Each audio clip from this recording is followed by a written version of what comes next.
Bob Kligerman is a commercial and real estate lawyer with over 35 years of experience. He is currently with Owens Wright, and he has many large clients in both development and in commercial law. There's lots of ventures that people want to go forward with and invest in. Sometimes they're businesses, sometimes they're properties that you want to buy for long-term investment, sometimes they're development properties or projects. And it's much better often for people to do it with others so that you bring different skills and financial resources to those projects.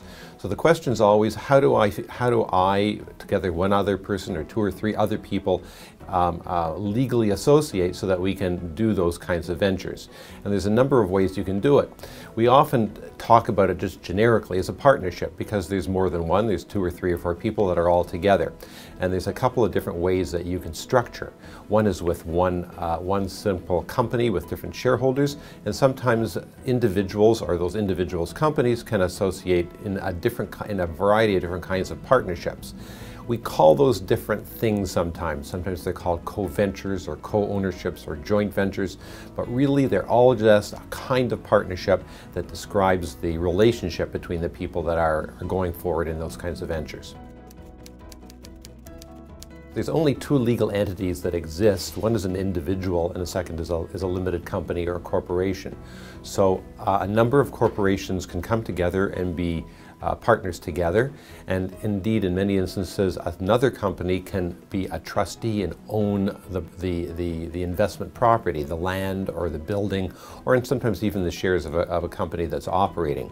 And that provides lots of benefits for tax deferrals and tax savings, and also protects against limited liability problems should the venture go in the wrong direction and there be liabilities. When you're thinking about the provisions that need to be in agreements, whether we're doing a shareholders agreement for a company or a joint venture agreement or a co-ownership agreement, the basic issues are the same, and they're the ones that you would think of yourself.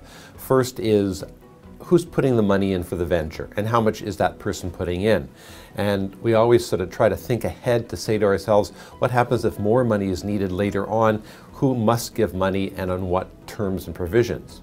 The flip side of that is, how is money taken out of the venture? So how are monies distributed once there's profits or revenues that are coming from it? Those are provisions that are put in the agreement no matter what kind of agreement we have. And in the middle of these two sides is, how am I going to operate the venture? Who's responsible to do what? Who's got the management capabilities? Who's got the direct day-to-day responsibilities?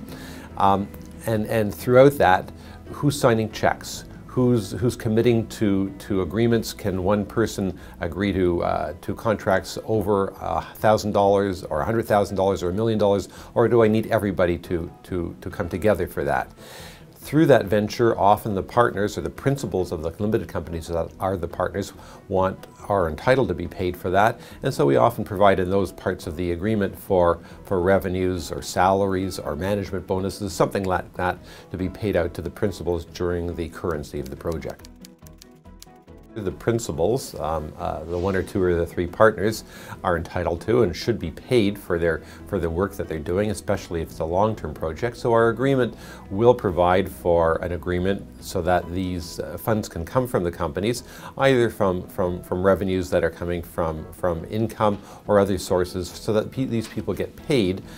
You get paid during the currency of the project, and that can or can't be considered as an expense of the venture or just a distribution of the ultimate profit. And those are the main provisions that you think about in the agreement. There's other subsidiary ones that we can talk about another time.